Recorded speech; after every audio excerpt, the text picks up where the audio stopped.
Massey is that sort of guy who's Jack's right-hand man.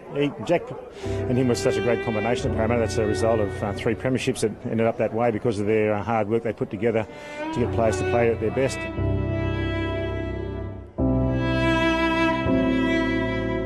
The guys who are coaching today still went back to Ron Massey because what was important 10, 20, 30 years ago are still pertinent in the game today. You know, they're the important things. And Mass had a complete understanding of all of those.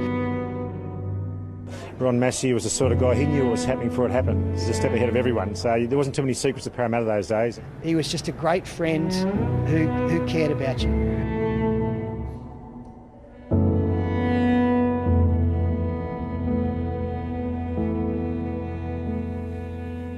Yeah, we're going to miss Mass, that's for sure. PK, you knew him as well, probably better than I did. There's some wonderful stories about his journey through rugby league. Some have said to me that Jack was the charisma and Mass was the brains, but he certainly had plenty of personality, didn't he?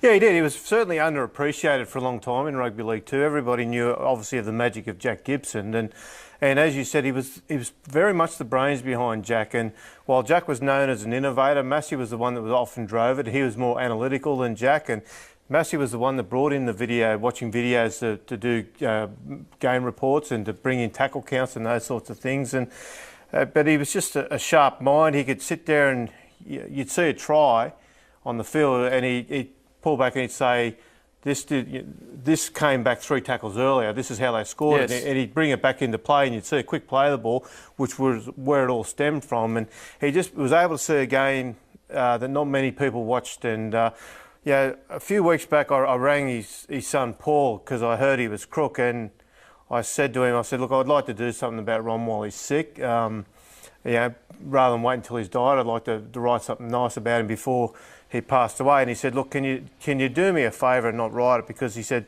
the minute it comes out in the paper, everybody rings and poor old mum's got to relive it again.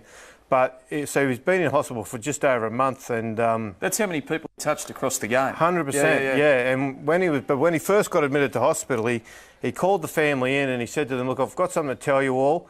I've got cancer. I'm dying. Now shut up, because 360's on. He liked NRL 360.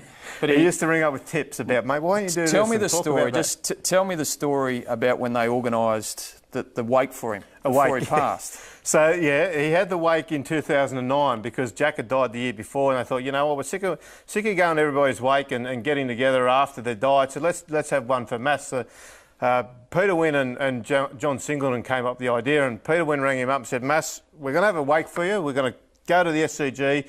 We're going to do it like a team. So invite 13 of your closest mates and we'll all go along and we'll have a good lunch together. And he said, well, I'm sorry, Wally, but if I could only limit 13, he said, you two aren't going to make the cut.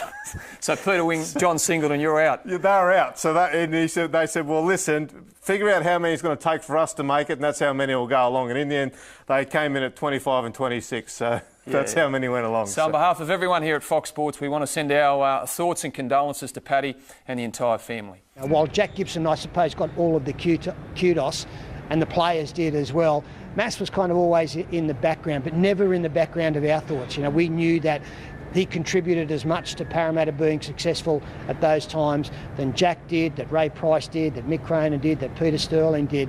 And Mass was always kind of, he was the private hero, but that was the external view. We all knew how important Mass was, and we appreciated him for that. He just knew what it took to be successful. He knew what it took to get through to people, to get the best out of people. But the bottom of all of that, he was just a great friend who cared about you.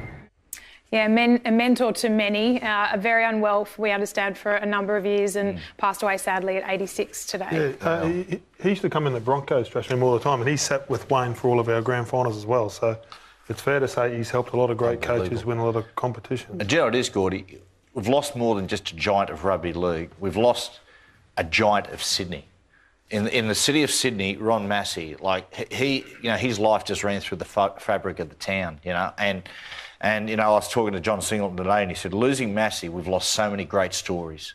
He said it is the end of an era, not just for the rugby league, but also for this town. He was just one of those great characters that everyone loves, so huge loss.